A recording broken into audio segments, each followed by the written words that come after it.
Good morning students. This video is for class 12 economics. In this video we will discuss MCQ questions related to chapter government budget.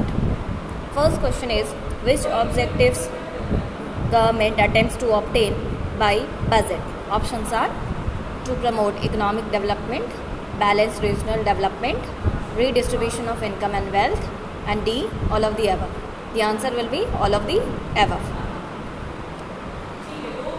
Question number 2 is, tax revenue of the government includes income tax, corporate tax, excise duty, all of these. The answer will be all of these. Income tax, corporate tax, excise duties, all are tax revenue for the government. Question number 3 is, which is included in the direct tax? Income tax, gift tax.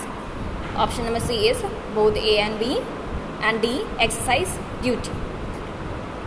The correct answer will be option C, both A and B, whereas option number D, excise duty, is included in indirect tax.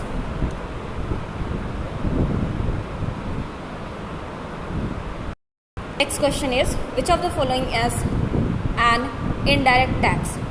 Examples are excise duty, sales tax, custom duty, all of these. Answer will be all of these. All these are the example of indirect tax. Next question is, which type of expenditure is made on bridge construction? Capital expenditure, revenue expenditure, both A and B, none of the above. The answer will be capital expenditure.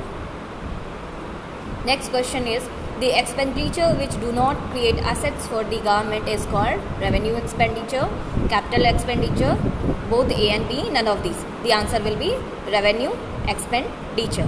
The expenditure which do not create asset for the government is called the revenue expenditure. Next question is, which is a component of budget receipt? Revenue receipt, capital receipt, both A and B, none of the above. The answer will be both A and B. Revenue receipts and capital receipts are the components of government budget receipts.